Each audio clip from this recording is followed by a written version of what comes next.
ನಮಸ್ಕಾರ. ಸುದ್ದಿಗೊಂದು ಗುದ್ದು ನೇರ ಪ್ರಸಾರದ ಕಾರ್ಯಕ್ರಮಕ್ಕೆ ಸ್ವಾಗತ. ನಾನು ಲಿಖಿತಾ ಪ್ರಜ್ವಲ್. ನನ್ನ ಜೊತೆ ಹಿರಿಯ ಪತ್ರಕರ್ತರಾಗಿರುವಂತಹ ಮೋಹನ್ ಬೋಳಂಗಡಿ ಅವರಿದ್ದಾರೆ. ಅವರನ್ನ ಕಾರ್ಯಕ್ರಮಕ್ಕೆ ಆತ್ಮೀಯವಾಗಿ ಸ್ವಾಗತಿಸೋಣ. ಸರ್, ಕಾರ್ಯಕ್ರಮಕ್ಕೆ ಸ್ವಾಗತ.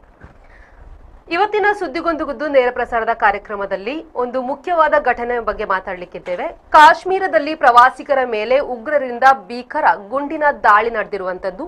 3 ಕನ್ನಡಿಗರು ಸಹಿತ ಕನಿಷ್ಠ 27 ಮಂದಿಯ ಸಾವಾಗಿದೆ. ಕಾಶ್ಮೀರದ ಶ್ರೀನಗರದ ಪಹಲ್ಗಾಮ್ನಲ್ಲಿ ನಡೆದ ಘಟನೆ ಇದಾಗಿದ್ದು, ಉಗ್ರರನ್ನು ನಾವು ಸುಮ್ಮನೆ ಬಿಡುವುದಿಲ್ಲ ಎಂದು ಪ್ರಧಾನಿ ಮೋದಿ ಅವರು ಹೇಳಿರುವುದು. ಪಾಕ್ ಬೆಂಬಲಿತ ಟಿಆರ್ಎಫ್ ಉಗ್ರರ ಕೃತ್ಯ ಇದಾಗಿದ್ದು, ಕಣ್ಣೆದುರೇ ಪತಿಯ ತಲೆಗೆ ಗುಂಡಿಕ್ಕಿದ್ರು. ಅದೇ ರೀತಿ ಪ್ರಕೃತಿ ಸೌಂದರ್ಯ ಸವಿಯಲು ಬಂದವರು ರಕ್ತದ ಮಡುವಿನಲ್ಲಿ ಬಿದ್ದಿದ್ದಾರೆ.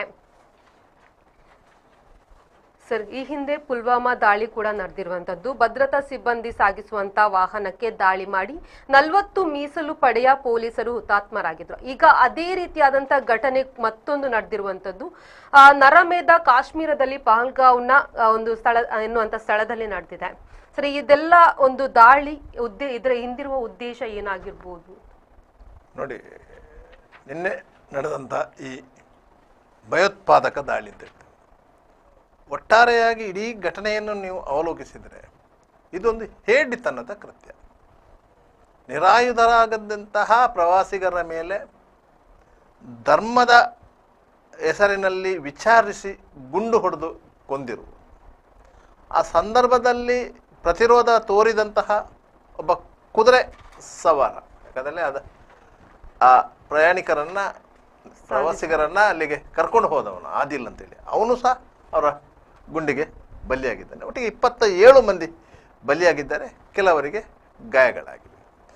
ಇಂತಹ ಘಟನೆಗಳು ಯಾಕೆ ನಡೀತದೆ ಎನ್ನುವುದಕ್ಕೆ ಮುಖ್ಯ ಕಾರಣ ಏನಂತೇಳಿದರೆ, ಈ ಧರ್ಮದ ಅಮಲನ್ನು ತಲೆಗೆಲ್ಲಿ ಏರಿಸಿಕೊಂಡಂತಹ ವ್ಯಕ್ತಿಗಳು ತನ್ನ ಧರ್ಮದಲ್ಲಿ ಇಂಥದ್ದಕ್ಕೆ ಅವಕಾಶ ಇದೆ ಎನ್ನುವುದನ್ನು ಭಾವಿಸಿಕೊಂಡಂಥವರು ಮಾಡುವಂತಹ ಕೃತ್ಯ.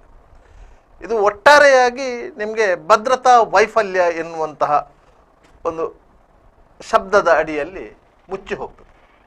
ಸಾಮಾನ್ಯವಾಗಿ ಇದನ್ನು ನೀವು ಭದ್ರತಾ ವೈಫಲ್ಯ ಅಂತ ಹೇಳಲಿಕ್ಕೆ ಬರೋದಿಲ್ಲ.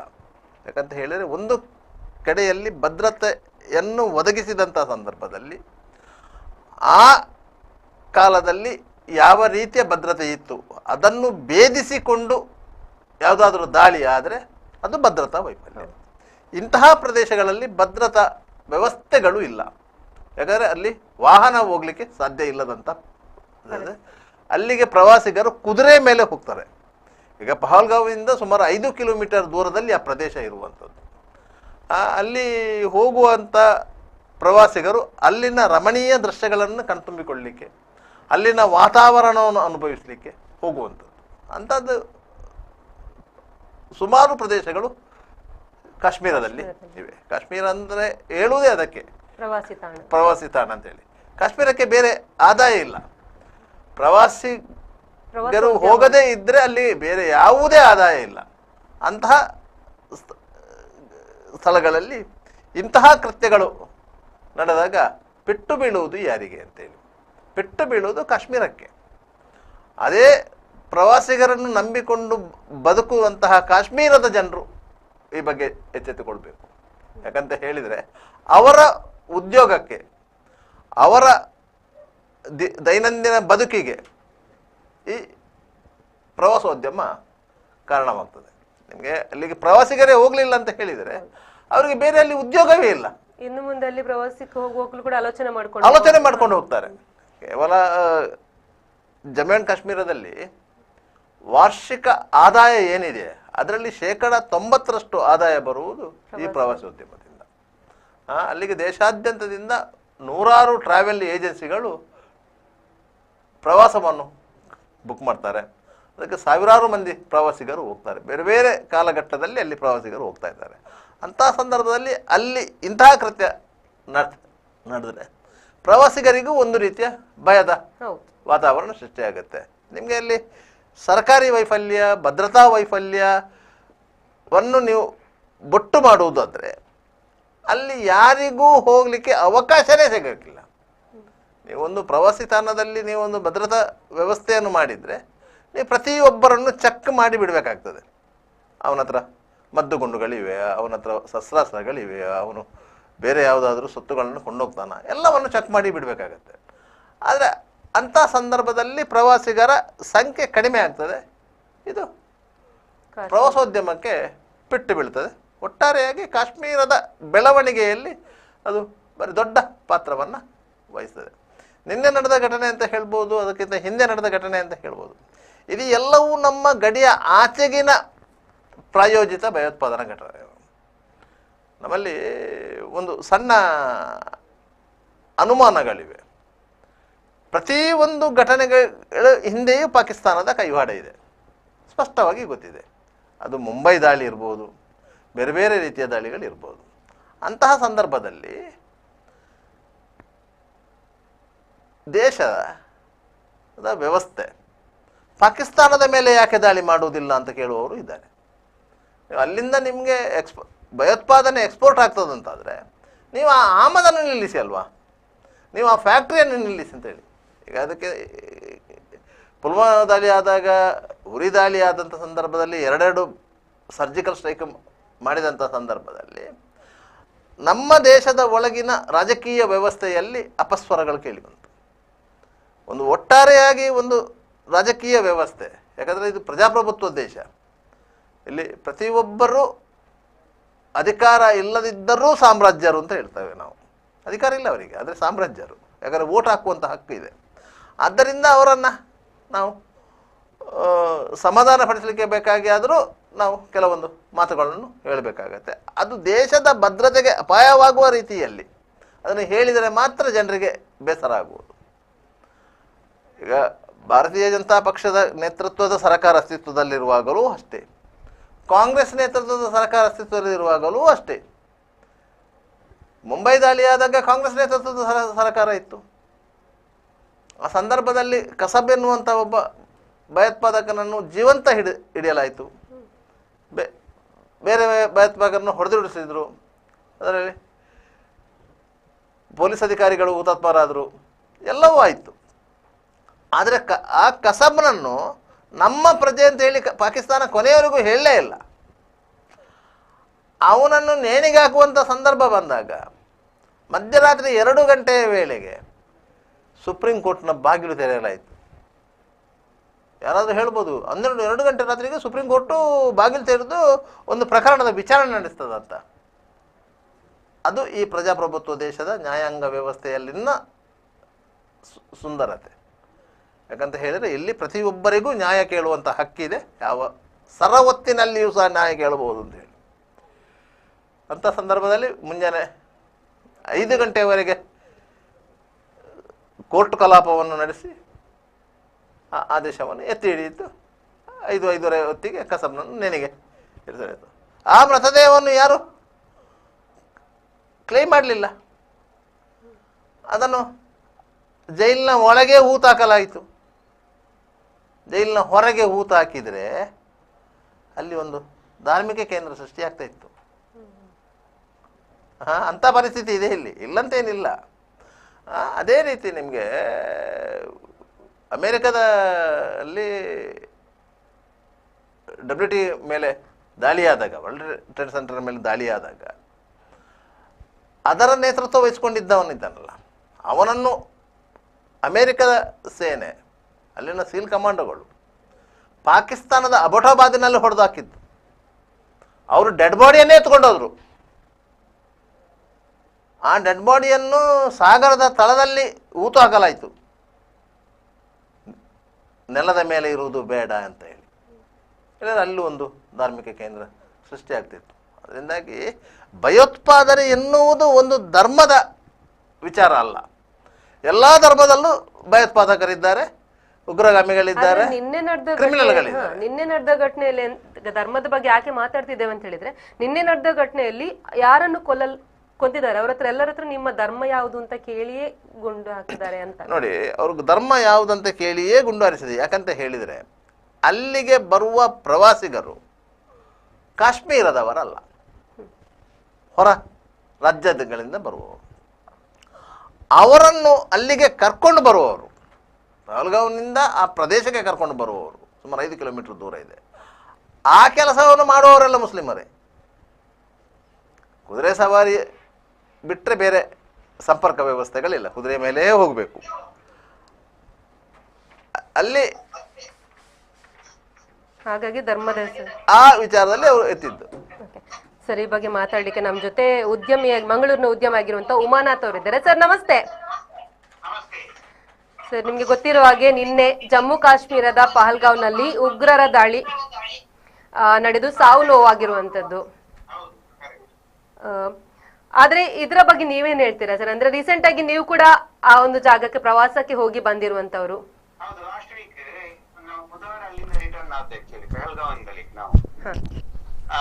ಅದೇ ಇವತ್ತು ನಾನು ನಿನ್ನೆಯಿಂದ ನೋಡುವ ತುಂಬಾ ಬೇಸರ ಆಯ್ತು. ಯಾಕಂದ್ರೆ ಏನೋ ಒಂದು ಫ್ಯಾಮಿಲಿ ತುಂಬಾ ಒಂದು ಖುಷಿಯಿಂದ ಹೋಗಿರ್ತಾರೆ. ನಮ್ಮ ಇಂಡಿಯಾದ ಒಂದು ಸ್ವರ್ಗ, ಭೂಮಿಯ ಸ್ವರ್ಗ ಅಂತ ಹೇಳ್ತೇವೆ ಅದನ್ನೊಂದು ನೋಡ್ಬೇಕು. ಮಕ್ಕಳು ಎಂತ ಫ್ಯಾಮಿಲಿ ಎಲ್ಲ ಒಟ್ಟಿಗೆ ಖುಷಿಯಲ್ಲಿ ಹೋಗಿರ್ತಾರೆ. ಈ ತರ ಹೋದಾಗ, ಈ ತರ ಒಂದು ಘಟನೆ ನಡೆದಾಗ ನಿಜವಾಗಿಯೂ ತುಂಬಾ ಮನಸ್ಸಿಗೆ ತುಂಬಾ ಬೇಸರ ಆಯ್ತು ನಮ್ಗೆ. ನಾವೊಂದು 28 ಜನ ಹೋಗಿದ್ದೆವು. ದೇವರ ದಯದಿಂದ ಏನು ತೊಂದರೆ ಆಗದೆ ವಾಪಸ್ ಬಂದಿದ್ದೇವೆ. ಮೊನ್ನೆ ಬುಧವಾರ ಅಲ್ಲಿಂದ ಹೊರಟು ಬುಧವಾರ ನೈಟ್ ಮಂಗಳೂರಿಗೆ ಮುಟ್ಟಿದ್ದೇವೆ. ಒಂದು ವಾರ ಆಯ್ತು ಇಲ್ಲಿ ಇವತ್ತಿಗೆ. ಹೌದೌದೌದು. ಅದೇ ನಮ್ಗೆ ಅಲ್ಲಿದ ಇದು ನೆನೆಸುವಾಗ ಆ ಪಹಲ್ಗಾಮ್ ಆ ಪ್ರದೇಶದಲ್ಲಿ ನಾವು ಹೋಗಿದ್ದೆವು. ಒಂದು ಅರು ಅಂತೇಳಿ ಒಂದು ಪ್ಲೇಸ್ ಬರ್ತದೆ, ಇನ್ನೊಂದು ಚಂದನವಾಡಿ ಅಂತೇಳಿ, ಇನ್ನೊಂದು ಇನ್ನೊಂದು ಪ್ಲೇಸ್ ಉಂಟು, ಅರು, ಬೇತಾಬ್ ವ್ಯಾಲಿ. 3 ಪ್ಲೇಸಿಗೆ ಹೋಗಿದ್ದೆವು. ಅದು ಮೋಸ್ಟ್ಲಿ ಅಲ್ಲೇ ಹತ್ರ ಕಾಣ್ತದೆ. ನಾವು ಬಟ್ ಆ ಘಟನೆ ಆದ ಸ್ಥಳಕ್ಕೆ ನಾವು ಹೋಗ್ಲಿಲ್ಲ, ಬಟ್ ಆ ಏರಿಯಾಕ್ಕೆ ಹೋಗಿದ್ದೇವೆ ನಾವು. ಅದು ಹತ್ರ ನಮ್ಗೆ, ಸುತ್ತಮುತ್ತ ಪ್ರದೇಶಗಳಿಗೆ. ಹೌದೌದು, ಸುತ್ತಮುತ್ತ ಪ್ರದೇಶ ಅದು. ಸರ್, ಈಗ ಕಳೆದ ವಾರ ನೀವು ಹೋದಾಗ ಇದ್ದ ಪರಿಸ್ಥಿತಿಗೂ, ಅಂದ್ರೆ ಲಾಸ್ಟ್ ಬುಧವಾರ ಇದ್ದ ಪರಿಸ್ಥಿತಿಗೂ ಇವತ್ತಿರುವಂತ ಅಲ್ಲಿನ ಪರಿಸ್ಥಿತಿ ತುಂಬಾ ವ್ಯತ್ಯಾಸ, ಅಂದ್ರೆ ತುಂಬಾ ಇದೇ ಆಗಿದೆ. ನಿಮ್ಗೆ ಏನ್ ಅನ್ಸ್ತಾ ಇದೆ ಅಂತ? ಹೌದು, ಆಕ್ಚುಲಿ ಅದೇ ಈಗ ನೆನೆಸ್ಕೊಂಡ್ರೆ ನಾವು ಕಾಶ್ಮೀರಕ್ಕೆ ಇನ್ನು ಹೋಗುದು ಬೇಡ ಅಂತ ಆಗ್ತದೆ. ಅದು ಅಷ್ಟು ಹೆದರಿಕೆ ಆಗ್ತಾ ಉಂಟು. ಯಾಕೆಂದ್ರೆ ನಾನು ನನ್ನ ಮಕ್ಕಳಿಬ್ಬರನ್ನು, ಹಾಗೆ ನಮ್ಮೊಟ್ಟಿಗೆ ಬಂದ ಎಲ್ಲ ಫ್ಯಾಮಿಲಿ ಬಂದದ್ದು, ಗಂಡ ಹೆಂಡತಿ ಮಕ್ಕಳು. ಸೊ ಈ ತರ ಎಲ್ಲ ಅಲ್ಲಿ ಘಟನೆ ಆಗ್ತದೆ ಅಂತ ಹೇಳಿದ್ರೆ ತುಂಬಾ ಬೇಸರ ಆಗ್ತದೆ. ಯಾಕೆಂದ್ರೆ ನಾವೊಂದು ತುಂಬಾ ಕನಸು ಹೊತ್ತುಕೊಂಡು ಹೋಗುವ, ಎಷ್ಟೋ ಸಮಯದಿಂದ ನಾವು ಒಂದು ಆಸೆ ಇರ್ತದೆ ಕೆಲವು ಪ್ಲೇಸಿಗೆ ಹೋಗ್ಬೇಕು ಅಂತ. ಆ ದೃಷ್ಟಿಯಲ್ಲಿ ನಾವು ಹೋದದ್ದು. ಅದು ಕೂಡ ನಾನು ಲಾಸ್ಟ್ 5 ದಿವಸ ಗ್ಯಾಪ್ ಇರುವಾಗ ನಾನು ಹೋದದ್ದು. ಆಕ್ಚುಲಿ ನಾನು ಬುಕ್ ಮಾಡ್ಲಿಲ್ಲ, ನಮ್ಮ ಫ್ರೆಂಡ್ ಬನ್ನಿ ಅಂತ ಒತ್ತಾಯ ಮಾಡಿದ್ರು. ಹಾಗೆ ನಾನು ಬುಕ್ ಮಾಡಿದೆ. ಅಷ್ಟೊತ್ತಿಗೆ ನಮ್ಮ ಮಕ್ಕಳು ಬರ್ತೇನೆ ಹೇಳಿದ್ರು. ಅವ್ರದ್ದು ಲಾಸ್ಟ್ ಮೂಮೆಂಟ್ಗೆ ನನ್ನ ಮಗಳು ಅದು ಹಿಂದಿನ ದಿವಸ ಬುಕ್ ಮಾಡಿದೆ ಆಕ್ಚುಲಿ. ಹಾಗೆ ಆದ್ರೆ ನಮ್ಗೆ ಅಲ್ಲಿ ನಿಜವಾಗಿ ತುಂಬಾ ಎಂಜಾಯ್ ಮಾಡಿದೆವು ನಾವು. ಕಾಶ್ಮೀರ ಎಂಬುದು ನಿಜವಾಗಿ ನಮ್ಮ ಒಂದು ಖುಷಿ ಆಗ್ತದೆ. ನಮ್ಮ ಒಂದು ಭಾರತದಲ್ಲಿ ಈ ತರದೊಂದು ಪ್ಲೇಸ್ ಉಂಟು ಅಂತ ಹೇಳಿ ನಮ್ಗೆ ನೋಡ್ಲಿಕ್ಕೆ ತುಂಬಾ ಖುಷಿ ಆಗ್ತದೆ. ಆದ್ರೆ ಈ ರೀತಿಯ ಘಟನೆ ನಡೆದಾಗ ನಮ್ಗೆ ಮನಸ್ಸಿಗೆ ತುಂಬಾ ಬೇಸರ ಆಯ್ತು. ಇವತ್ತೊಂದು 2-3 ಜನ ಫ್ರೆಂಡ್ ಫೋನ್ ಮಾಡಿ ಕೇಳಿದ್ರು ನಂಗೆ, ನೀವು ಹೋದವರು ಹೋಗಿದ್ರಲ್ಲ, ಹೇಗಾಯ್ತು ನಿಮ್ಮ? ಖುಷಿ ಆಯ್ತು. ಆದ್ರೆ ಅವ್ರಿಗೆ ನಾವು ಇನ್ನು ಮುಂದಕ್ಕೆ ಕಾಶ್ಮೀರಕ್ಕೆ ಹೋಗುದಿಲ್ಲ ಅಂತ ಹೇಳ್ತಿದ್ದಾರೆ ಅವರು. ಅಂದ್ರೆ ಇಷ್ಟು ಸಮಯದಲ್ಲಿ ಪ್ರವಾಸಕ್ಕೆ ಹೋಗ್ತೇವೆ ಅಂತ ಹೇಳಿದಾಗ ಆ ಲಿಸ್ಟ್ ಅಲ್ಲಿ ಫಸ್ಟ್ ಬರ್ತಿದ್ದಂತದ್ದು ಕಾಶ್ಮೀರ ಅಂತ. ಹೌದೌದು. ಇನ್ನು ಮುಂದೆ ಅಲ್ಲಿ ಹೋಗ್ಬೇಕಾದ್ರೆ ಆಲೋಚನೆ ಮಾಡುವಂತದ್ದು. ಖಂಡಿತ. ಯಾಕಂದ್ರೆ ಆ ತರದ ಪ್ಲೇಸ್ಗೆ ಇನ್ನು ನಾವು ತುಂಬಾ ರಿಸ್ಕ್ ತಕೊಂಡು, ಯಾಕೆಂದ್ರೆ ನೋಡಿ ನಾವು ಎಣಿಸುವುದೇ ಇಲ್ಲ. ನಾನು ಅದೇ ಎಣಿಸುದು. ನಾವು ಅಲ್ಲಿ ಆ ಕುದುರೆ ಗಾಡಿಯಲ್ಲಿ ನಾವೊಂದು 28 ಜನ ಬೆಟ್ಟ ಹತ್ತಿ ಇಳುದು ಎಲ್ಲ ಹೋಗ್ತಿದ್ದೆವು. ನಾವು ಅದು ಈಗ ಎನಿಸುವುದು. ಆ ಟೈಮಲ್ಲಿ ಆ ತರ ಅಟ್ಯಾಕ್ ಆಗಿದ್ರೆ ನಾವ್ ಏನ್ ಮಾಡ್ಬೇಕು? ಏನ್ ಮಾಡ್ಲಿಕ್ಕೆ ಆಗಲ್ಲ. ನಾವು ಬಿಡ್ಬೇಕಷ್ಟೇ, ಬೇರೆ ಎಂತ ಆಪ್ಷನ್ ಇಲ್ಲಲ್ಲ. ಅಲ್ಲಿ ನಮ್ಗೆ ಹೋರಾಟ ಮಾಡ್ಲಿಕ್ಕೆ ಆಗುದಿಲ್ಲ. ಮತ್ತೆ ಅಲ್ಲಿ ನನ್ಗೆ ಗೊತ್ತಿದ್ದಾಗೆ ಸಿಟಿಯಲ್ಲಿ ಎಲ್ಲ ಕಡೆ ಪ್ರತಿ 15-20 ಮೀಟರ್ಗೆ ಒಬ್ಬೊಬ್ರು ನಮ್ಮ ಸೈನಿಕರು ಇದ್ರು ಅಲ್ಲಿ, ಎಲ್ಲ ಗನ್ ಎಲ್ಲ ಇಟ್ಕೊಂಡು. ಆದ್ರೆ ಆ ಟೂರಿಸ್ಟ್ ಪ್ಲೇಸ್, ಆ ಪ್ಲೇಸ್ ಅಲ್ಲಿ ಯಾರು ಇಲ್ಲ ಮೋಸ್ಟ್ಲಿ. ಅದು ಆ ತರ ಅವರು ಪ್ಲಾನ್ ಮಾಡಿರ್ಬೇಕು ಮೋಸ್ಟ್ಲಿ ಅದು. ಹೌದು ಸರ್. ಈಗ ನಾವು ಅಲ್ಲಿ ತಿರ್ಗಾಡ್ಲಿಕ್ಕೆಲ್ಲ ಹೋದೇವಲ್ಲ ಆ ಪ್ಲೇಸ್ ಅಲ್ಲಿ ಸೆಕ್ಯೂರಿಟಿ ಇಲ್ಲ, ಯಾರಿಲ್ಲ, ಓಪನ್ ಇತ್ತು ಅಲ್ಲಿ. ಯಾರು ಹೋಗ್ಬೋದು, ಯಾರು ಬರ್ಬೋದು, ಆ ತರ ಇತ್ತು ಅದು. ಆದ್ರೆ ಸಿಟಿ ಏರಿಯಾದಲ್ಲಿ ನಾವು ನೋಡಿದಾಗ ಒಂದು 20 ಫೀಟ್ 25 ಫೀಟಿಗೆ ಒಬ್ಬೊಬ್ರು ಮಿಲಿಟರಿ ನೋಡಿ ಅಟ್ಯಾಕ್ ಮಾಡಿರುವಂತದ್ದು. ಇದು ಅದೇ ಆ ಪ್ಲೇಸ್ ಅಲ್ಲಿ ಯಾರು ಇಲ್ಲಲ್ಲ, ಸೆಕ್ಯೂರಿಟಿ ಯಾರು ಇಲ್ಲಲ್ಲ, ಅದನ್ನ ನೋಡಿ ಅವರು ಮೋಸ್ಟ್ಲಿ ಮಾಡಿರ್ಬೋದು. ಓಕೆ ಸರ್, ಧನ್ಯವಾದಗಳು ಸರ್. Thank you. ಸರ್, ಈಗ ಇವರು ಉಮ್ಮನಾಥ್ ಅವರು ಹೇಳಿದಾಗೆ ಕಳೆದ ವಾರ ಅಲ್ಲಿದ್ದಂತ ಪರಿಸ್ಥಿತಿಗೂ ಈಗ ಅಲ್ಲಿರುವಂತ ಪರಿಸ್ಥಿತಿಯ ಬಗ್ಗೆ ಭಯ ಪಡ್ಕೊಂಡು ಹೋಗ್ಬೇಕಾದಂತ ಪರಿಸ್ಥಿತಿ ಇನ್ನು ಮುಂದೆ ಸೃಷ್ಟಿಯಾಗಿದೆ. ನೋಡಿ, ಕಾಶ್ಮೀರ ಅಂತ ಹೇಳಿದ ಕೂಡಲೇ ಆ ಉಗ್ರಗಾಮಿಗಳ ಉಪಟಳ, ಅಲ್ಲಿಯ ಅಟ್ಯಾಕ್ಗಳು ಎಲ್ಲವೂ ಇತ್ತು. ಆದರೆ ಯಾವಾಗ ಅಲ್ಲಿ ರಾಷ್ಟ್ರಪತಿ ಆಳ್ವಿಕೆಯನ್ನು ಹೇರಲಾಯಿತು, ತದನಂತರ ಅಲ್ಲಿನ ಬಹುದೊಡ್ಡ ತೊಡಕಾಗಿದ್ದಂಥ 370 ವಿಧಿ, ಸಂವಿಧಾನದಲ್ಲಿ ಒಂದು ವಿಶೇಷ ವಿಧಿಯನ್ನು ಕಾಶ್ಮೀರಕ್ಕೆ ಕೊಡಲಾಗಿತ್ತು. ಈ ದೇಶದಲ್ಲಿ ಒಂದು ಕಾನೂನು ಇದ್ದರೆ ಜಮ್ಮು ಆ್ಯಂಡ್ ಕಾಶ್ಮೀರಕ್ಕೆ ಒಂದು ಕಾನೂನು ಇತ್ತು. ದೇಶದ ಕಾನೂನು ಅಲ್ಲಿ ಜಾರಿ ಆಗ್ತಾ ಇರಲಿಲ್ಲ. ಅಲ್ಲಿ ಜಾರಿ ಆಗಬೇಕಾದ್ರೆ ಅಲ್ಲಿನ ವಿಧಾನಸಭೆಯಲ್ಲಿ ಅದು ಪಾಸ್ ಆಗಬೇಕಿತ್ತು, ಅಲ್ಲಿ ಕಾನೂನು ಆಗಬೇಕಿತ್ತು ಅಂತ ಒಂದು ಅವರಿಗೆ ಪ್ರತ್ಯೇಕ ಸ್ಥಾನಮಾನದ ಒಂದು ವಿಧಿ ಇತ್ತು. ಅದಕ್ಕೆ ಆ ವಿಧಿಯನ್ನು ಸಂವಿಧಾನದ ಒಳಗೆ ಸೇರಿಸಲಿಕ್ಕೆ ಬೇರೆಯ ಕಾರಣಗಳಿತ್ತು. ಕೇವಲ ಮುಸ್ಲಿಮರನ್ನು ಓಲೈಸಲಿಕ್ಕೆ ಬೇಕಾಗಿಯೇ ಅದನ್ನು ಸೇರಿಸಿದ್ದು ಅಂತಲ್ಲ. ಕಾಶ್ಮೀರ ಒಂದು ರಾಜರ ಆಡಳಿತದಲ್ಲಿದ್ದಂಥ ಒಂದು ರಾಜ್ಯ. ಅದು ಭಾರತ ಸ್ವತಂತ್ರ ಆಗುವಾಗ ಭಾರತದ ಒಳಗೆ ಬರಲಿಕ್ಕೆ ಅಪಸ್ವರ ಎತ್ತಿದಾಗ ಆಚೆ ಪಾಕಿಸ್ತಾನದ ಒಳಗೆ ಹೋಗುವಂಥ ಸಂದರ್ಭದಲ್ಲಿ ಆಗಿನ ಸರ್ಕಾರ ನಿಮಗೊಂದು ವಿಶೇಷ ಸ್ಥಾನಮಾನ ಕೊಡ್ತೇವೆ ಅಂತ ಹೇಳಿತ್ತು. ಅದರಿಂದ 5 ವರ್ಷದ ಅವಧಿಗೆ ಅವರಿಗೊಂದು ವಿಶೇಷ ಸ್ಥಾನಮಾನ ಕೊಟ್ಟಿತ್ತು.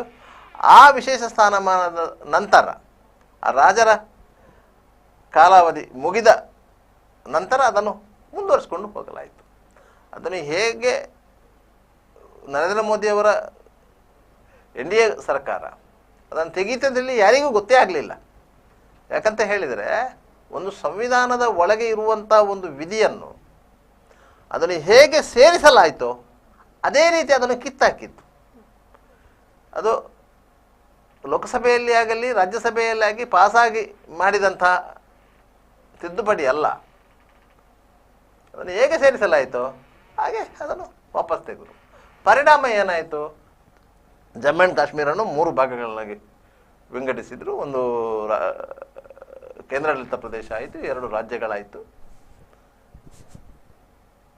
ಒಟ್ಟಾರೆಯಾಗಿ ರಾಷ್ಟ್ರಪತಿ ಆಳ್ವಿಕೆ ಇತ್ತು. ಮತ್ತು ರಾಷ್ಟ್ರಪತಿ ಆಳ್ವಿಕೆಯನ್ನು 2 ರಾಜ್ಯದಿಂದ ಹಿಂತೆಗೆದು ಮತ್ತು ಅಲ್ಲಿ ಚುನಾವಣೆ ಮಾಡಲಾಯಿತು. ನ್ಯಾಷನಲ್ ಕಾನ್ಫರೆನ್ಸು ಬಹುಮತ ಬಂದರು, ಹೊರಟಿಗೆ ಬಾಕಿ ಪಕ್ಷಗಳು ಸೇರಿದವು. ಅದು ಇಂಡಿಯಾ ಒಕ್ಕೂಟ ಅಂತ ಇದೆಯಲ್ಲ, ಆ ಒಕ್ಕೂಟದ ಸರ್ಕಾರ ಅಲ್ಲಿ ಇರುವಂಥದ್ದು. ಅಂತಹ ಪ್ರದೇಶದಲ್ಲಿ ಅವರ ಮುಖ್ಯ ಆದಾಯ ಇರುವುದು ಪ್ರವಾಸೋದ್ಯಮ ಅಂತ ಗೊತ್ತಿದ್ದರೂ ಸಹ ಪ್ರವಾಸಿಗರಿಗೆ ಅವರು ಕೊಡುವಂತಹ ಸವಲತ್ತುಗಳು ಅತ್ಯಂತ ಕನಿಷ್ಠ. ಪ್ರವಾಸಿಗರು ಹೋಗಿ ಅಲ್ಲಿ ಖರ್ಚು ಮಾಡಿಕೊಂಡು ಅಲ್ಲಿನ ಆರ್ಥಿಕತೆಯನ್ನು ಬೆಳವಣಿಗೆ ಮಾಡುವಂತಹ ಪ್ರಯತ್ನದಲ್ಲಿದ್ದರೆ ಪ್ರವಾಸಿಗರಿಗೆ ಅಲ್ಲಿ ಸಿಗುವಂತಹ ಸವಲತ್ತುಗಳೇನಿದೆ, ಸರ್ಕಾರದಿಂದ ಸಿಗುವಂಥ ಸವಲತ್ತುಗಳು ಅತ್ಯಂತ ಕನಿಷ್ಠ. ಆದರೂ ಅಲ್ಲಿನ ಸೌಂದರ್ಯಕ್ಕೆ ಮನಸೋತು, ಅಲ್ಲಿನ ವಾತಾವರಣಕ್ಕೆ, ಪ್ರಕೃತಿ ಸೌಂದರ್ಯಕ್ಕೆ, ಇದಕ್ಕೆಲ್ಲ ಮನಸೋತು ಜನರಲ್ಲಿಗೆ ಹೋಗ್ತಾ ಇದ್ದಾರೆ. ಅದು ಕಾಶ್ಮೀರ ಅಂದರೆ ಒಂದು ರೀತಿಯಲ್ಲಿ ಸ್ವರ್ಗ ಅಂತ ಹೇಳ್ತೇವೆ ನಾವು. ಅಂಥ ಪ್ರದೇಶದಲ್ಲಿ ಇಂತಹ ಚಟುವಟಿಕೆಗಳು, ಭಯೋತ್ಪಾದನಾ ಚಟುವಟಿಕೆಗಳು, ಅದು ಗಡಿಯಾಚೆಗಿನಿಂದ ಪ್ರೇರಿತವಾದಂಥ ಚಟುವಟಿಕೆಗಳು. ಅಲ್ಲಿ ನಿಮಗೆ ಮುಖ್ಯವಾಗಿ ನಾವು ಗಮನಿಸಬೇಕು, ಹಿಂದೆ ಅಲ್ಲಿ ಕಾಶ್ಮೀರಿ ಪಂಡಿತರಿದ್ದರು, ಅವರನ್ನೆಲ್ಲ ಅಲ್ಲಿಂದ ಓಡಿಸಲಾಯಿತು. ಅವರಿಗೆ ರಕ್ಷಣೆ ಸಿಗಲಿಲ್ಲ ಸರ್ಕಾರದಿಂದ. ಪರಿಣಾಮವಾಗಿ ಅವರು ಅದರಿಂದ ಹೊರಗೆ ಇನ್ನು ಡೆಲ್ಲಿ ಬೇರೆ ಬೇರೆ ಕಡೆಗಳಲ್ಲಿ ಬಂದು ಅವರು ಅಸ್ತಿತ್ವ ಕಂಡುಕೊಂಡರು. ಆದ್ದರಿಂದ ಅಲ್ಲಿ ಒಂದು ಧರ್ಮದ ಜನಸಂಖ್ಯೆ ಜಾಸ್ತಿಯಾಗಿ ಹೋಯಿತು. ಆ ಜನಸಂಖ್ಯೆಯನ್ನೇ ಬಳಸಿಕೊಂಡು ಅಲ್ಲಿ ಉಗ್ರಗಾಮಿ ಚಟುವಟಿಕೆಗಳು ಆರಂಭ. ಯಾವಾಗ ನಮ್ಮ ಪಾಕ್ ಆಕ್ರಮಿತ ಕಾಶ್ಮೀರ ಅಂತ ನಾವು ಏನು ಹೇಳ್ತೇವೆ, POK ಅಂತ ಹೇಳ್ತೇವೆ, ಅದನ್ನು ನಮಗೆ ಇಲ್ಲಿಯವರೆಗೆ ವಸೂಲಿ ಮಾಡಲಿಕ್ಕೆ ಆಗಲಿಲ್ಲ.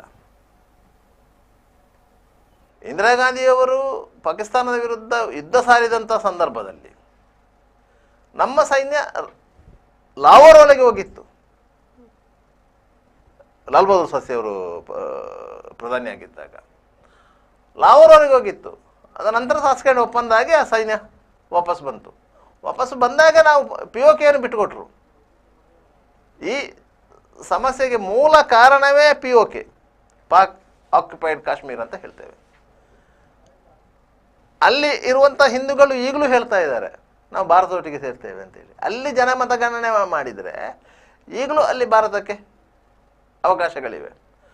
ಆದರೆ ಭಾರತ ಅದನ್ನು ಮಿಲಿಟರಿ ಬಲಪ್ರಯೋಗ ಮಾಡಿ ವಶಪಡಿಸಿಕೊಳ್ಳುವಂಥ ಪರಿಸ್ಥಿತಿಯಲ್ಲಿ ಇಲ್ಲ.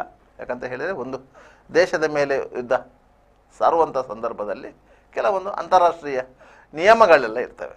ಆ ನಿಯಮಗಳಿಗೆ ಒಂದು ರಾಷ್ಟ್ರಬದ್ಧವಾಗಿರಬೇಕಾಗ್ತದೆ. ನಾವು ಪ್ರಜಾಪ್ರಭುತ್ವ ರಾಷ್ಟ್ರ ಅಂತ ಹೇಳಿಕೊಂಡ್ರೂ ಸಹ ಅಂತಾರಾಷ್ಟ್ರೀಯ ನಿಯಮಗಳಿರ್ತವೆ, ಅದಕ್ಕೆ ನಾವು ಬದ್ಧರಾಗಿರ್ಬೇಕು. ಆದ್ರೆ ಈಗ ಸರ್, ಇಲ್ಲಿ ನಿನ್ನೆ ನಡೆದಂತ ಘಟನೆ ಬಗ್ಗೆ ಇವತ್ತು ಸಂಜೆ 7 ಗಂಟೆಗೆ ಪ್ರಧಾನಿ ಮೋದಿ ಅವರ ನೇತೃತ್ವದಲ್ಲಿ ಒಂದು ಭದ್ರತಾ ಸಮಿತಿಯ ಸಭೆಯನ್ನ ಕರೆದಿದ್ದಾರೆ. ಈ ಘಟನೆಗೆ ಕೇಂದ್ರ ಸರ್ಕಾರ ಅಥವಾ ಪ್ರಧಾನಿ ಮೋದಿ ಯಾವ ರೀತಿ ಪ್ರತ್ಯುತ್ತರ ಕೊಡ್ಬೋದು ಅಥವಾ ಯಾವ ರೀತಿ ನಿರ್ಧಾರ ತಗೊಳ್ಬಹುದು ಅಂತ ನಿಮ್ಮ ನೋಡಿ, ಕಳೆದ ಸಾರಿ ಉರಿ ಅಟ್ಯಾಕ್ ಆಗಿರ್ಬೋದು,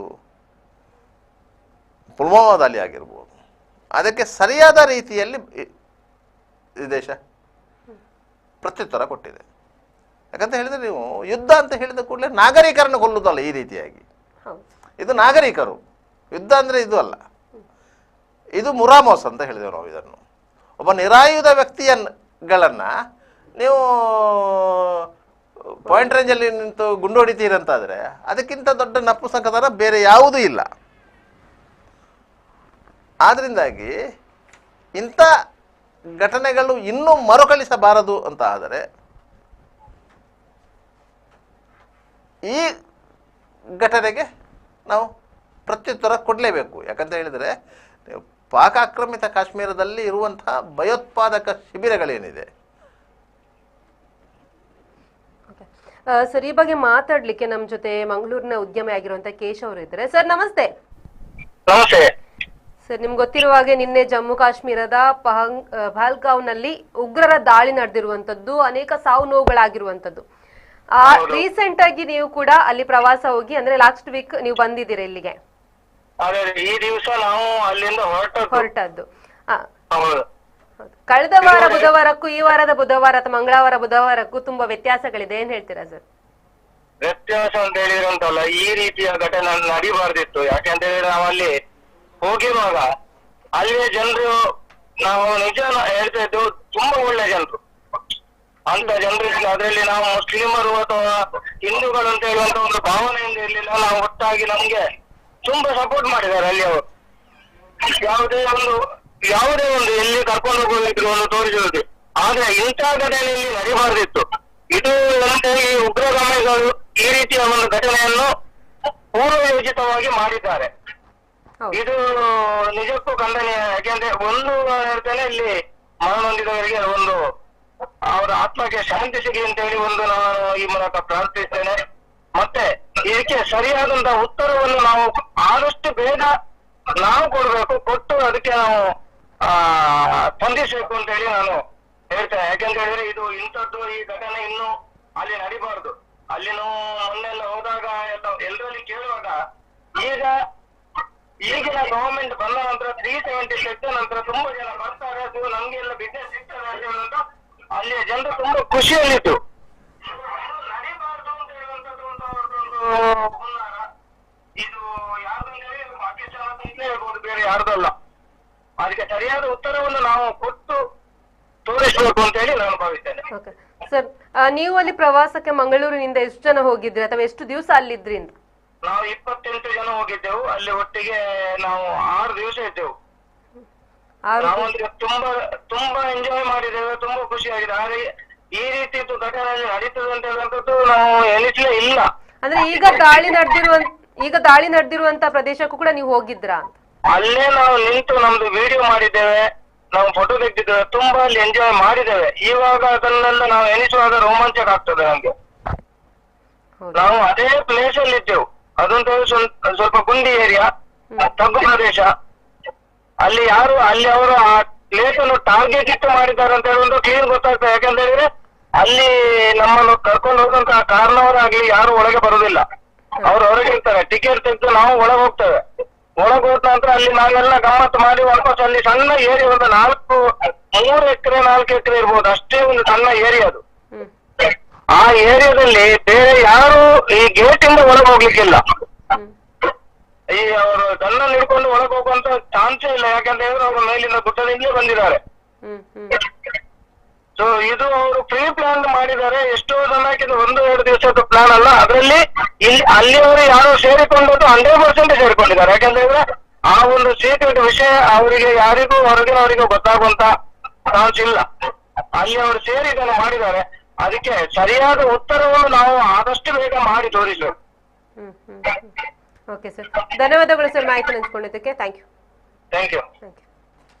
ಸರಿ, ಇವರು ಹೇಳೋ ಪ್ರಕಾರ ಸರಿಯಾದ ಉತ್ತರವನ್ನು ನಾವು ಕೊಡಬೇಕು, ಪ್ರತ್ಯುತ್ತರವನ್ನು ನಾವು ಕೊಡಬೇಕು. ಈಗ ನಾವು ಇಲ್ಲಿ ಈಗ ಇದು ಗಡಿಯಾಚೆನ ಭಯೋತ್ಪಾದನೆ ಒಂದು ಪ್ರಯತ್ನ ಅಂತೂ ಸ್ಪಷ್ಟ. ಅಮಾಯಕರನ್ನು ಇಲ್ಲಿ ಕೊಂದಿದ್ದಾರೆ. ಹೌದು, ಇಲ್ಲಿ ಸೈನ್ಯದ ವಿರುದ್ಧ ಹೋರಾಟ ಮಾಡುವುದು, ಸೈನ್ಯದ ವಿರುದ್ಧ ಯುದ್ಧ ಸಾರುವುದು ಎಲ್ಲವೂ ಇದೆ. ಸೈನಿಕರಂತ ಹೇಳಿದ ಕೂಡಲೇ ಅವರು ಯುದ್ಧಕ್ಕಾಗಿಯೇ ಹೋದವರು. ಆದರೆ ಮುರಾಮೋಸದಿಂದ ಕೊಲ್ಲುವುದು ಇದೆಲ್ಲ ಅದು ಮನುಷ್ಯತ್ವ ಮಾಡುವಂಥ ಕೆಲಸ ಅಲ್ಲ. ಈಗ ಪಾಕಿಸ್ತಾನ ಪ್ರೇರಿತ ಎಲ್ಲ ಭಯೋತ್ಪಾದಕ ಕೃತ್ಯಗಳು ನಡೆದದ್ದು ಮುರಾಮೋಸದ್ದೇ. ನೇರ ಯುದ್ಧ ಮಾಡಲಿಲ್ಲ. ಭಾರತದೊಂದಿಗೆ 2 ಬಾರಿ ಪಾಕಿಸ್ತಾನ ಯುದ್ಧ ಮಾಡಿದ್ರು ಸಹ 2 ಸಾರಿ ಸೋತದ್ದೇ. ಕೊನೆಗೆ ಬೇರೆ ಬೇರೆ ದೇಶಗಳಿಂದ ಅಂಗಲಾಚಿಕೊಂಡು ರಾಜ್ಯ ಪಂಚಾಯತಿಗೆ ಮಾಡಿಕೊಂಡದ್ದು. ಅದೂ ಅಲ್ಲದೆ ಪಾಕಿಸ್ತಾನದಲ್ಲಿ ಅಣ್ವಸ್ತ್ರ ಇದೆ ಅಂತ ಹೇಳಿಕೊಳ್ಳುತ್ತದೆ. ಆದರೂ ಸಹ ಅದು ಇಲ್ಲಿಯವರೆಗೆ ಅಣ್ವಸ್ತ್ರ ಪರೀಕ್ಷೆಯನ್ನು ಮಾಡಿಲ್ಲ ಅದು. ಆದರೆ ಭಾರತ ಅಣ್ವಸ್ತ್ರ ಪರೀಕ್ಷೆಯನ್ನು ಮಾಡಿದೆ, 2 ಬಾರಿ ಅಣ್ವಸ್ತ್ರ ಪರೀಕ್ಷೆಯನ್ನು ಮಾಡಿದೆ. ಆದರೆ ಮಿಲಿಟರಿ ಸಾಮರ್ಥ್ಯವನ್ನು ನಾವು ಗಣನೆಗೆ ತಗೊಳ್ಳೋದಾದರೆ ನಮ್ಮ ಸಾಮರ್ಥ್ಯಕ್ಕಿಂತ ಅತ್ಯಂತ ಹಿಂದುಳಿದ ಸಾಮರ್ಥ್ಯ ಇರುವುದು ಪಾಕಿಸ್ತಾನದ ಹತ್ರ. ಅದು ಅಲ್ಲದೆ ಅದರ ಆರ್ಥಿಕ ಪರಿಸ್ಥಿತಿಯು ಅಂಥದ್ದೇ. ಆದ್ದರಿಂದಾಗಿ ಪಾಕಿಸ್ತಾನಕ್ಕೆ ನೇರ ಭಾರತದ ಮೇಲೆ ಯುದ್ಧ ಸಾರುವಂತಹ ಧೈರ್ಯವೂ ಇಲ್ಲ, ಆ ಸಾಮರ್ಥ್ಯವೂ ಇಲ್ಲ. ಅದಕ್ಕಾಗಿ ಅವರು ಈ ಮುರಾಮೋಸದ ಯುದ್ಧವನ್ನು ಮಾಡ್ತಾ ಇರೋದು. ಒಟ್ಟಾರೆಯಾಗಿ ಭಾರತದ ಒಳಗೆ ಯಾವನಾದರೂ ಉಗ್ರಗಾಮಿಯನ್ನು ಕಳುಹಿಸಿ ಅವನನ್ನು ಬಳಸಿಕೊಂಡು ಇಲ್ಲಿ ಅನ್ನೋದು ಆತಂಕಕಾರಿ ಪರಿಸ್ಥಿತಿಯನ್ನು ಸೃಷ್ಟಿ ಮಾಡಿದರೆ ಒಂದು ದೇಶದ ಒಳಗೆ ಒಂದು ಆತಂಕ ಸೃಷ್ಟಿಯಾಗುತ್ತೆ. ಇದರಿಂದ ನಮ್ಮ ದೇಶದ ಆರ್ಥಿಕತೆಯ ಮೇಲೆ ಪರಿಣಾಮ ಬೀರುತ್ತದೆ. ಇದು ಅವರ ಉದ್ದೇಶ ಆಗಿರ್ತದೆ. ಅದರಿಂದಾಗಿ ಅಂಥ ಉದ್ದೇಶಗಳನ್ನು ಸಮರ್ಥವಾಗಿ ಎದುರಿಸಬೇಕಂತಾದರೆ ನಾವು ಸುರಿವಿಗೆ ನಮ್ಮ ಯಾರು ವೈರಿ ನಾವು ನೇರವಾಗಿ ಘೋಷಣೆ ಮಾಡಬೇಕು. ಪಾಕಿಸ್ತಾನವೇ ನಮ್ಮ ವೈರಿ, ನಾವು ಇದಕ್ಕೆ ಪ್ರತ್ಯುತ್ತರ ನೀಡ್ತೇವೆ ಅಂತೇಳಿ ಇವತ್ತು ಸಂಜೆ ಪ್ರಧಾನಿ ಮೋದಿ ಅವರ ನೇತೃತ್ವದಲ್ಲಿ ಭದ್ರತಾ ಸಮಿತಿಯ ಸಭೆ ನಡೀತಿದೆ. ಅವರು ಸೌದಿ ಅರೇಬಿಯಾದ ಪ್ರವಾಸವನ್ನು ಅರ್ಧಕ್ಕೆ ಮೊಟಕುಗೊಳಿಸಿ ವಾಪಸ್ ಬಂದಿದ್ದಾರೆ. ಅಮಿತ್ ಶಾ ಅವರು ಘಟನಾ ಸ್ಥಳಕ್ಕೆ ಹೋಗಿ ಬಂದಿದ್ದಾರೆ. ಅವರು ಈ ದೇಶದ ಗೃಹ ಸಚಿವರು ಘಟನೆ ನಡೆದ 18 ಗಂಟೆಗಳ ಒಳಗೆ ಆ ಪ್ರದೇಶಕ್ಕೆ ಹೋಗಿ ಅಲ್ಲಿನ ಸ್ಥಳ ಪರಿಶೀಲನೆ ಮಾಡಿದ್ದಾರೆ, ಅಲ್ಲಿನ ಅಧಿಕಾರಿಗಳೊಂದಿಗೆ ಮಾತನಾಡಿದ್ದಾರೆ, ಅಲ್ಲಿನ ಭದ್ರತಾ ಸಿಬ್ಬಂದಿಯವರಿಗೆ ಮಾತಾಡಿದ್ದಾರೆ, ಅವರಿಗೆ ಧೈರ್ಯ ತುಂಬಿದ್ದಾರೆ, ನಾವು ಇದಕ್ಕೆ ಉತ್ತರ ಕೊಡ್ತೇವೆ ಅಂತ ಹೇಳಿ. ಅಂತಹ ಒಂದು ಧೈರ್ಯ ಮತ್ತು ಗಡಸು ಇರುವಂತಹ ಗೃಹ ಸಚಿವರು ನಮ್ಮಲ್ಲಿದ್ದಾರೆ. ಅದರಿಂದಾಗಿ ಅವರು ಸಹ ಅದರಲ್ಲಿ ಇರ್ತಾರೆ. ಭದ್ರತಾ ಸಲಹೆಗಾರ ಅಜಿತ್ ದೋವಲ್ ಇರ್ತಾರೆ, ಬೇರೆ ಬೇರೆ ಮಿನಿಸ್ಟರ್ಗಳು ಇರ್ತಾರೆ. ಅದೇ ರೀತಿ ಉಗ್ರರದ್ದು ಒಂದು ಶಂಕಿತ ಉಗ್ರರದ್ದು ಒಂದು ರೇಖಾಚಿತ್ರ ಕೂಡ ರೆಡಿ ಆಗಿರುವಂತದ್ದು, ಅವರ 3 ಜನರ ಹೆಸರನ್ನು ಕೂಡ ಕೊಟ್ಟಿರುವಂತದ್ದು.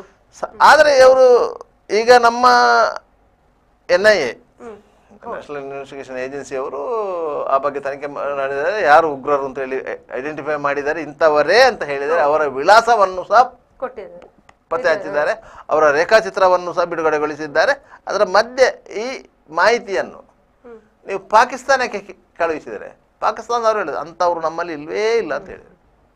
ಇವತ್ತಿಗೂ ಪಾಕಿಸ್ತಾನದ ಕರಾಚಿಯಲ್ಲಿ ಮುಂಬೈ ಬಾಂಬ್ ಸ್ಫೋಟದ ರೂವಾರಿ ದಾವೂದ್ ಇಬ್ರಾಹಿಂ ಇದ್ದಾರೆ, ಅವನ ಫ್ಯಾಮಿಲಿ ಇದೆ. ಇವತ್ತಿಗೂ ಪಾಕಿಸ್ತಾನ ಅದನ್ನು ಒಪ್ಪಿಕೊಳ್ತಾ ಇಲ್ಲ. ಅದೇ ದಾವೂದ್ ಇಬ್ರಾಹಿಂ ಆರಾಮವಾಗಿ ದುಬೈಗೆ ಹೋಗಿ ಬರ್ತಾ ಇದ್ದ. ದುಬೈನಲ್ಲಿ ಕ್ರಿಕೆಟ್ ಪಂದ್ಯದಲ್ಲಿ ಭಾಗವಹಿಸಿ ವೀಕ್ಷಕನಾಗಿದ್ದಂಥ ಫೋಟೋಗಳಿವೆ. ಅದೇ ದಾವೂದ್ ಇಬ್ರಾಹಿಮು ಕರಾಚಿಯಲ್ಲಿದ್ದಾನೆ, ಈಗ ದುಬೈಗೆ ಹೋಗುವುದಿಲ್ಲ. ಯಾಕಂತ ಹೇಳಿದರೆ ಅವರಿಗೆಲ್ಲ ಆ ಭಯ ಇದೆ, ಜೀವ ಭಯ ಇದೆ. ಪಾಕಿಸ್ತಾನದಲ್ಲಿ ಕನಿಷ್ಠ 10-12 ಮಂದಿ ಭಾರತಕ್ಕೆ ಬೇಕಾಗಿರೋದು ಮೋಸ್ಟ್ ವಾಂಟೆಡ್ ಉಗ್ರರು ಅಪರಿಚಿತ ಬಂದೂಕುದಾರಿಗಳಿಂದ ಕೊಲ್ಲಲ್ಪಟ್ಟಿದ್ದಾರೆ. ಇವತ್ತಿನವರೆಗೂ ಅದನ್ನು ಪಾಕಿಸ್ತಾನಕ್ಕೆ ಟ್ರೇಸ್ ಔಟ್ ಮಾಡಲಿಕ್ಕಾಗಲಿಲ್ಲ. ಇಂತಹ ಗುಪ್ತ ಆಪರೇಷನ್ಗಳು ಈ ದೇಶದ ಪರವಾಗಿ ನಡೀತಲೇ ಇರ್ತದೆ, ಅದು ಕಂಟಿನ್ಯೂಟಿ ಆಗುವಂಥದ್ದು. ಆದರೆ ಇಂಥ ಒಂದು ಗಂಭೀರ ಪ್ರಕರಣ ನಡೆದಾಗ ನಮ್ಮ ಭದ್ರತಾ ವ್ಯವಸ್ಥೆಯ ಬಗ್ಗೆ ನಮಗೆ ಶಂಕೆ ಮೂಡಲಿಕ್ಕೆ ಆರಂಭ ಆಗುತ್ತೆ. ಅಂಥ ಶಂಕೆಯನ್ನು ದೂರ ಮಾಡಬೇಕು ಅಂತಂದರೆ ಇನ್ನೊಂದು ಸರ್ಜಿಕಲ್ ಸ್ಟ್ರೈಕ್ ಬೇಕೇ ಬೇಕಾಗತ್ತೆ. ಈ ಸರ್ಜಿಕಲ್ ಸ್ಟ್ರೈಕ್ ಮಾಡುವುದಂದ್ರೆ ಏನಂತ ಹೇಳಿ ಎಲ್ಲರೂ ಹೇಳ್ತಾರೆ. ನಮಗೆ ಸಾಮಾನ್ಯವಾಗಿ ಜನರಿಗೆ ಅದರ ಅಂದಾಜಿಲ್ಲ. ಸರ್ಜಿಕಲ್ ಸ್ಟ್ರೈಕ್ ಏನಂತ ಹೇಳಿ, ಒಂದು ಪ್ರದೇಶವನ್ನು ಗುರಿಯಾಗಿಸಿಕೊಂಡು ಅಲ್ಲಿ ಒಂದು ಉಗ್ರಗಾಮಿ ಚಟುವಟಿಕೆಗಳು ನಡೀತಾ ಇದೆ, ಅಲ್ಲಿ ಒಂದು ಟ್ರೈನಿಂಗ್ ಕ್ಯಾಂಪ್ ಇದೆ ಅಂತ ಅಲ್ಲಿ ಆದಾಗ ಅದನ್ನು ಗುರಿಯಾಗಿಸಿಕೊಂಡು ನಮ್ಮ ಗಡಿಯಿಂದ ಅಲ್ಲಿಗೆ ರಾಕೆಟ್ ದಾಳಿ ನಡೆಸುವುದು, ಅಲ್ಲಿದ್ದ ಅಷ್ಟೋ ಮಂದಿಯನ್ನು ಹೊಡೆದಾಕುವುದು, ಮತ್ತು ನಾವು ದಾಳಿ ನಡೆಸಿದ ರಾಕೆಟ್ ವಾಪಸ್ ಬರುತ್ತೆ. ಇದಕ್ಕೆ ಸರ್ಜಿಕಲ್ ಸ್ಟ್ರೈಕ್ ಅಂತ ಹೇಳ್ತೇವೆ. ಕಳೆದ ಸಾರಿ ಬಾಲಕೋಟ್ ಸರ್ಜಿಕಲ್ ಸ್ಟ್ರೈಕಲ್ಲಿ ಸರಿಸುಮಾರು ಒಂದು 600-700 ಮಂದಿ ಉಗ್ರಗಾಮಿಗಳು ಸತ್ತಿದ್ದಾರೆ. ಅದರಲ್ಲಿ ಅವರ ಹೆಣವನ್ನು ಎತ್ತುಕೊಂಡು ಹೋದರೆ ಹೊರತು ಅದನ್ನು ಐಡೆಂಟಿಟಿ ಮಾಡಲಿಲ್ಲ. ಯಾವುದೇ ದೇಶ ಆ ರೀತಿ ಮಾಡೋದಿಲ್ಲ, ಆದರೆ ಪಾಕಿಸ್ತಾನ ಮಾಡಿದೆ. ಅದು ಪಾಪಿ ದೇಶ ಅಂತ ಹೇಳುವುದು ಅದಕ್ಕೆ. ಯಾಕಂತ ಹೇಳಿದರೆ ಅವರದೇ ದೇಶದ ಒಬ್ಬ ಪ್ರಜೆಯನ್ನು ಅವರು ಆ ರೀತಿ ಅನ್ಐಡೆಂಟಿಫೈಡ್ ಆಗಿ ಊತಾಕ್ತಾರೆ. ನಮ್ಮ ದೇಶದಲ್ಲಿ ಆ ರೀತಿ ಮಾಡಲಿಕ್ಕೆ ಸಾಧ್ಯ ಆಗ್ತದ? ಯಾಕಂದರೆ ಇದು ಪ್ರಜಾಪ್ರಭುತ್ವ ದೇಶ, ಹಾಗೆ ಮಾಡಲಿಕ್ಕೆ ಆಗೋದಿಲ್ಲ. ನಾವು ಪ್ರತಿಯೊಬ್ಬ ಸೈನಿಕನಿಗೂ ಹುತಾತ್ಮರಾದರೆ ಅವರಿಗೆ ಕೊಡುವಂತಹ ಮರ್ಯಾದೆ ಬೇರೆ ಇರ್ತದೆ. ಸಾಮಾನ್ಯವಾಗಿ ನೋಡಬಹುದು ಸೈನಿಕರ ಹುತಾತ್ಮರಾದ ಸಂದರ್ಭದಲ್ಲಿ ಅವರಿಗೆ ಕೊಡುವಂಥ ಗೌರವ ಹೇಗಿರ್ತದೆ ಅಂತೇಳಿ. ಅಂಥ ಒಂದು ಪದ್ಧತಿ ನಮ್ಮಲ್ಲಿದೆ. ಅದೇ ಪದ್ಧತಿ ಅವರಲ್ಲಿ ನೇರವಾಗಿ ಅದು ವಿರುದ್ಧವಾಗಿರ್ತದೆ. ಗುರುತು ಪರಿಚಯ ಇಲ್ಲದ ರೀತಿಯಲ್ಲಿ ಕೊಂಡೋಗಿ ಹೂತಾಕ್ತಾರೆ ಅಂತ ಆದರೆ, ಅದಕ್ಕೆ ಒಂದು ಕನಿಷ್ಠ ಗೌರವವನ್ನು ಸಹ ಕೊಡುವುದಿಲ್ಲ ಅಂತ ಆದರೆ ಅವರ ಮನೋಸ್ಥಿತಿ ಅಂಥದ್ದು. ಅಂಥ ಮನೋಸ್ಥಿತಿಯಿಂದಲೇ ಇವತ್ತು ಈ ದಾಳಿ ನಡೆದಿರೋದು. ಇಲ್ಲದ್ರೆ ನಿರಾಯುಧರಾಗಿದ್ದಂಥವರು, ಹೆಂಡತಿ ಮಕ್ಕಳೊಂದಿಗಿದ್ದವರನ್ನು ಹೆಸರು ಕೇಳಿ ಧರ್ಮ ಕೇಳಿ ಹೊಡಿತಾರಂತ ಆದರೆ ಅವರಷ್ಟು ನಪುಂಸಕರು ಯಾರಿದ್ದಾರೆ? ಹಾಗಂತೇಳಿ ಅಂಥ ನಪುಂಸಕರನ್ನು ಬಿಟ್ಟು ಬಿಡ್ಲಿಕ್ಕೆ ಆಗ್ತದ? ಆಗೋದಿಲ್ಲ. ಆದ್ದರಿಂದಾಗಿ ನಾವು ಅದಕ್ಕೆ ಪ್ರತ್ಯುತ್ತರ ಕೊಡಲೇಬೇಕು. ಈಗ ಯಾರು ಅದರಲ್ಲಿ ಈಗ ಹೇಳ್ಬೋದು, ಈಗ 3 ಮಂದಿ ಇರುವುದು ಅಂತೇಳಿ, 3 ಮಂದಿ ಆರೋಪಿಗಳಪ್ಪ, ಆ 3ರನ್ನು ಹೊಡೆದಾಕಿದರೆ ಈ ಕೇಸ್ ಮುಗೀತಂತ ಅರ್ಥ ಅಲ್ಲ. ಆ 3ರನ್ನು ಟ್ರೈನ್ ಮಾಡಿ ಅವರ ತಲೆಗೆ ತುಂಬಿಸಿ ಅವರನ್ನು ಯಾರು ಕಳಿಸಿದ್ದಾರೆ, ಅವರು ಎಷ್ಟು ಸಮಯದ ಹಿಂದೆ ಕಾಶ್ಮೀರಕ್ಕೆ ಬಂದಿದ್ದಾರೆ, ಅವರಿಗೆ ಅಲ್ಲಿ ಆಶ್ರಯ ಕೊಟ್ಟವರು ಯಾರು, ಅದೆಲ್ಲ ತನಿಖೆಯಲ್ಲಿ ಬಂದಾಗ ಅಷ್ಟೂ ಮಂದಿಯನ್ನು ಹೊಡೆಯುವುದುಂಟಲ್ಲ, ಅದು ಮತ್ತೊಬ್ಬರಿಗೆ ಪಾಠ ಆಗುತ್ತದೆ. ನೀವೊಬ್ಬ ಭಯೋತ್ಪಾದಕರನ್ನು ಮನೆಯಲ್ಲಿಟ್ಟುಕೊಂಡು 1 ತಿಂಗಳ ಕಾಲ ಸಾಕಿ ಅವನನ್ನು ಕಳಿಸ್ತೀರಂತಾದರೆ ನೀವು ಬದುಕಲಿಕ್ಕೆ ಅರ್ಹರಲ್ಲ ಅಂತ ಲೆಕ್ಕ. ನಿಮಗೆ ಒಂದು ಘಟನೆ ನೆನಪಿಗೆ ಬರ್ತದೆ. ಈಗ ಈ ಪ್ರಕರಣದಲ್ಲಿ ಎಲ್ಲರೂ ಹೇಳ್ಬೋದು, ಈ ಘಟನೆಯಲ್ಲಿ ಭದ್ರತಾ ವೈಫಲ್ಯ ಅಂತೇಳಿ. ಮಂಗಳೂರಲ್ಲಿ ಭದ್ರತಾ ವೈಫಲ್ಯ ಇದೆಯಾ? ಇಲ್ಲಲ್ಲ, ಎಲ್ಲ ರೀತಿಯ ಭದ್ರತೆ ಇದೆಯಲ್ಲ. ಮಂಗಳೂರಿನಂತಹ ಪ್ರದೇಶದಲ್ಲಿ, ಅದರಲ್ಲಿ ಸಹ ಹತ್ತಾವರದಂಥ ಒಂದು ಪ್ರದೇಶದಲ್ಲಿ ಒಂದು ಫ್ಲ್ಯಾಟನ್ನು ಬಾಡಿಗೆ ತಗೊಂಡು ಬಾಂಬ್ ಲ್ಯಾಬ್ ಮಾಡಿದ್ರು ಗೊತ್ತಾ? ಉಳ್ಳಾಲದ ಮುಕ್ಕಚ್ಚೇರಿಯಲ್ಲಿ ಒಂದು ಮನೆಯನ್ನು ಬಾಡಿಗೆ ತಗೊಂಡು ಅಲ್ಲಿ ಬಾಂಬು ತಯಾರಿಸಿದ್ರು ಗೊತ್ತಾ? ಚಂಬುಗುಡ್ಡೆಯಲ್ಲಿ ಒಂದು ಮನೆಯಲ್ಲಿ ಬಾಂಬು ತಯಾರಿಸಿದ್ರು. ಅದು ಹೇಗೆ ಗೊತ್ತಾಗಲಿಲ್ಲ? ಹಾಗಾದರೆ ಭದ್ರತೆ ಇರಲಿಲ್ವಾ? ಸ್ಥಳೀಯರಿಗೆ ಗೊತ್ತಾಗಲಿಲ್ವಾ ಇಲ್ಲಿ ಯಾರೋ ಅಪರಿಚಿತರು ಬರ್ತಾ ಇದ್ದಾರೆ ಅಂತೇಳಿ? ಯಾರಾದರೂ ಮಾಹಿತಿ ಕೊಟ್ರ? ಇಲ್ಲ. ಯಾವಾಗ ಪೊಲೀಸರು ಅವರಿಗೆ ಸಿಕ್ಕಿದಂಥ ಮಾಹಿತಿಗಳ ಆಧಾರದಲ್ಲಿ ಅದನ್ನು ಟ್ರೇಸ್ ಔಟ್ ಮಾಡಿದ್ರು, ಆಗ ಬೆಚ್ಚ ಬಿದ್ದರು. ನಮ್ಮ ಮನೆಯ ಪಕ್ಕದಲ್ಲಿ ಈ ರೀತಿ ಆಗ್ತಾ ಇತ್ತ ಅಂತ ಹೇಳಿ. ಅವರಿಗೆ ಗೊತ್ತೇ ಆಗಲಿಲ್ಲಂತೆ. ಇದನ್ನು ಯಾರಾದರೂ ನಂಬಲಿಕ್ಕೆ ಸಾಧ್ಯ ಇದೆಯಾ ಅಂತ ಹೇಳಿ. ಹಾಗಾದರೆ ಪೊಲೀಸರಿಗೆ ಆ ಮಾಹಿತಿ ಬರದೇ ಇರ್ತಾ ಇದ್ರೆ, ಆ ಮಾಹಿತಿಯನ್ನು ಆಧರಿಸಿಕೊಂಡು ಪೊಲೀಸರು ಕಾರ್ಯಾಚರಣೆ ಮಾಡದೇ ಇದ್ದಿದ್ರೆ ದೊಡ್ಡ ಅನಾಹುತ ಮಂಗಳೂರಲ್ಲಿ ಆಗ್ತಾ ಇತ್ತು. ಇವತ್ತಿಗೂ ನಮಗೆ ಅದನ್ನು ಸಹಿಸಿಕೊಳ್ಳಲಿಕ್ಕೆ ಸಾಧ್ಯ ಆಗ್ತಾ ಇರಲಿಲ್ಲ. ಅಂತಹ ದೊಡ್ಡ ಅನಾಹುತ ಆಗ್ತಾ ಇತ್ತು. 3 ಕಡೆಯಲ್ಲಿ ಬಾಂಬ್ ಲ್ಯಾಬ್ಗಳನ್ನು ಮಾಡ್ತಾ ಇದ್ರು ಅಂತ ಹೇಳಿದ್ರೆ, ಅದು ಸಹ ಜನನಿಬಿಡ ಪ್ರದೇಶದಲ್ಲಿ, ಏನೋ ಐಸೋಲೇಟ್ ಪ್ಲೇಸಲ್ಲಿ ಕೊಂಡೋಗಿ ಮಾಡ್ತಾ ಇರೋದು ಲೆಕ್ಕ ಬೇರೆ. ಅದೇ MMSನ ಗುಡ್ಡೆಯಲ್ಲಿ ಹೋಗಿ ವೀರಪ್ಪನ ಕೂತಿದ್ದ, ಅವ 100 ಪೊಲೀಸ್ ಅಧಿಕಾರಿಗಳನ್ನು ಕೊಂದ ಅಂತ ಹೇಳ್ಬೋದು. ಆದರೆ ಇಲ್ಲಿ ಜನನಿಬಿಡ ಪ್ರದೇಶದಲ್ಲಿ ಅವರು ಆಚೆ ಈಚೆ ಹೋಗಲೇಬೇಕು ಅಂತ ಪರಿಸ್ಥಿತಿಯಲ್ಲಿ ಅವರು ಇದ್ದರು ಅಂತ ಹೇಳಿದರೆ, ಅವರನ್ನು ಪೊಲೀಸರು ಬಂಧಿಸಿದಂಥ ಸಂದರ್ಭದಲ್ಲಿ ಅವರಿಗೆ ಇಲ್ಲಿ ಸಪೋರ್ಟ್ ಮಾಡಿದವರು ಇದ್ದಾರಂತಾದರೆ, ಅವರ ಪರವಾಗಿ ಇಲ್ಲಿ ವಕಾಲತ್ತು ಮಾಡಿದ ವಕೀಲರುಗಳಿದ್ದಾರೆ ಅಂತಾದರೆ, ಆ ವಕೀಲರನ್ನು ಎಂಗೇಜ್ ಮಾಡಿದವರು ಇಲ್ಲಿಯವರೇ ಆಗಿದ್ದಾರೆ ಅಂದರೆ ಪರಿಸ್ಥಿತಿ ಎಲ್ಲಿಗೆ ಮುಟ್ಟಿದೆ? ಇವತ್ತು ನಾವು ಕಾಶ್ಮೀರದ ಬಗ್ಗೆ ಮಾತಾಡ್ತೇವೆ. ಕಾಶ್ಮೀರದಲ್ಲಿ ಹೀಗೆ ಆಯಿತು, ನಾವು ಏನು ಮಾಡಬೇಕು ಅಂತೇಳಿ. ಇದು ಕೇವಲ ಕಾಶ್ಮೀರದ ಒಂದು ಸಮಸ್ಯೆ ಅಲ್ಲ. ಇಂತಹ ಸಮಸ್ಯೆಗಳು ಬೇರೆ ಬೇರೆ ಕಡೆಗಳಲ್ಲಿ ಇಂಥ ಸಮಸ್ಯೆಗಳು ಸೃಷ್ಟಿಯಾಗಿದೆ. ಯಾಕಂತ ಹೇಳಿದರೆ ಅದು ಒಂದು ಧರ್ಮ ಆಧಾರಿತ ಭಯೋತ್ಪಾದನೆ ಅಂತ ನಾವು ಹೇಳ್ತೇವೆ. ಆದರೆ ಧರ್ಮ ಭಯೋತ್ಪಾದನೆಯನ್ನು ಕಲಿಸ್ತದ? ಇಲ್ಲ.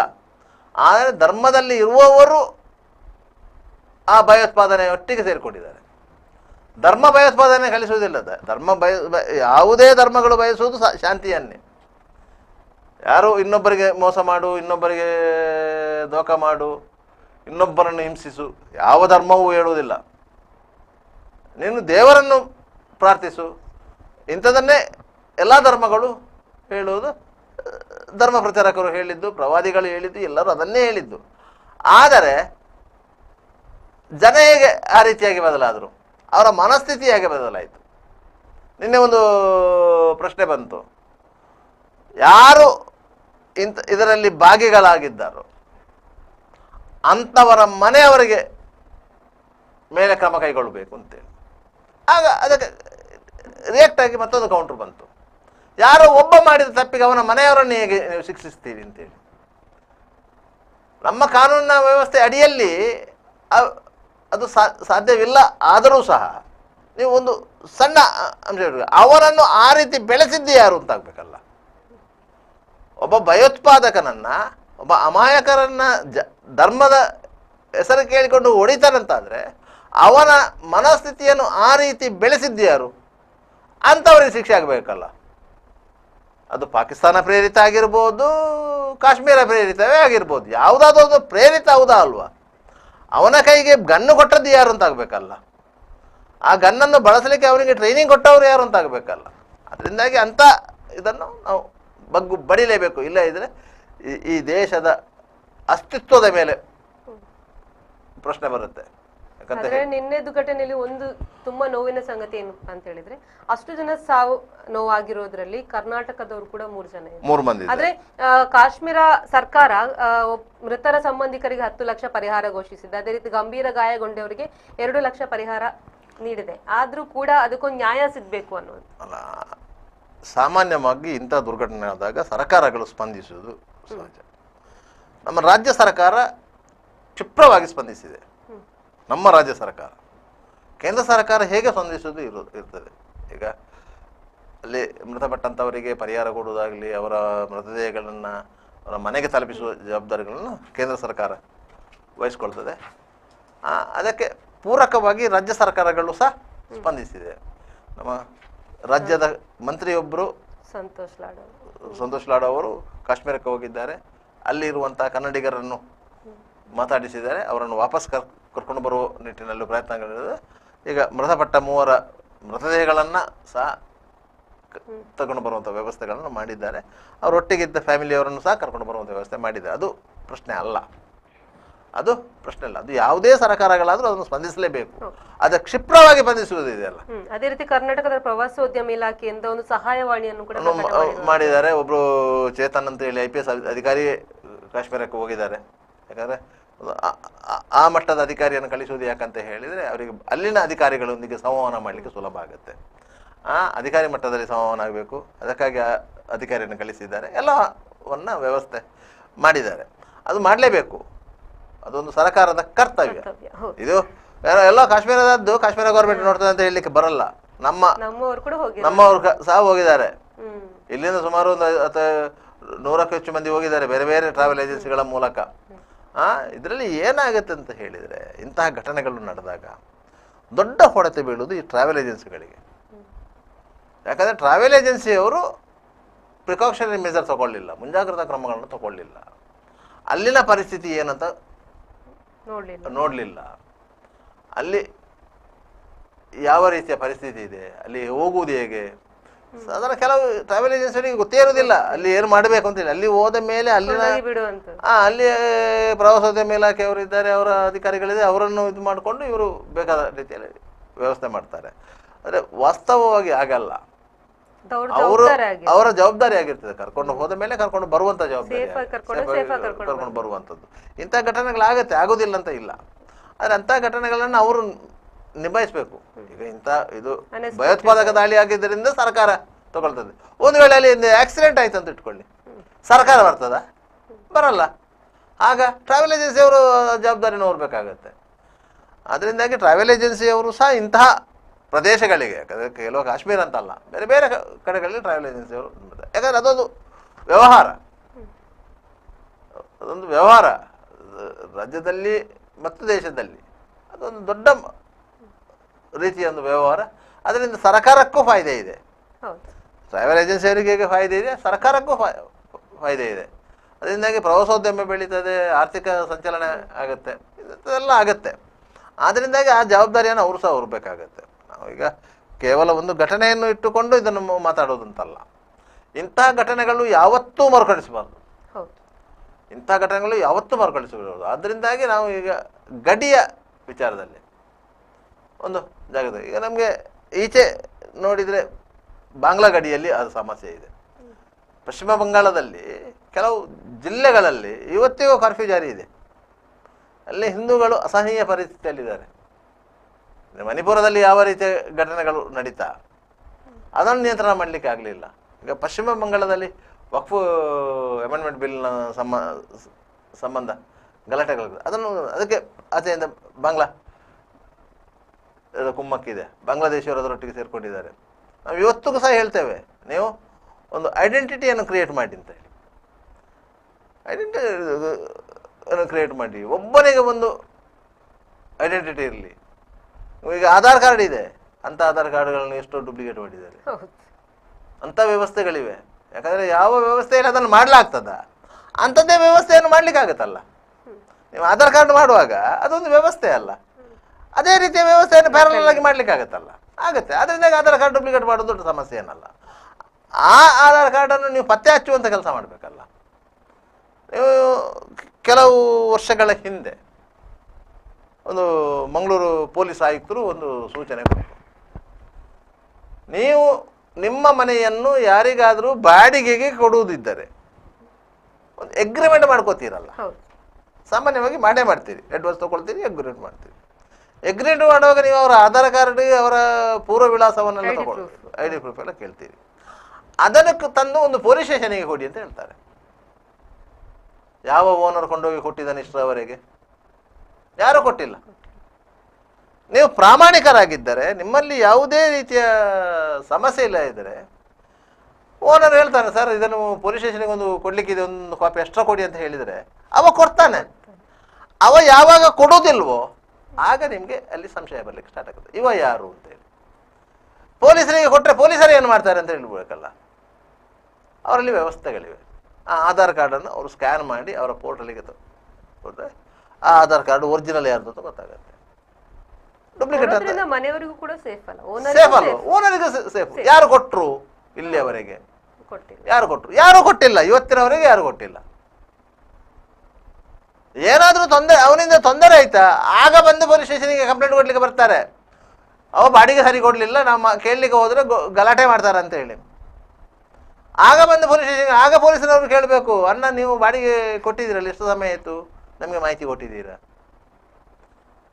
ಬೇಡ, ಪ್ರತಿಯೊಂದು ಪೊಲೀಸ್ ಸ್ಟೇಷನಲ್ಲಿ ಒಂದು ಬೀಟ್ ಅಂತ ಒಂದು ವ್ಯವಸ್ಥೆ ಇದೆ. ಒಬ್ಬ ಕಾನ್ಸ್ಟೇಬಲ್ ಅಂತ, ಬೀಟ್ ಕಾನ್ಸ್ಟೇಬಲ್ ಅಂತ ನಾವು ಹೇಳ್ತೇವೆ. ಅವರಿಗೆ ಅವರ ಬೀಟ್ನಲ್ಲಿರುವ ಅಷ್ಟೂ ಮನೆಗಳ ಪರಿಚಯ ಇರಬೇಕು.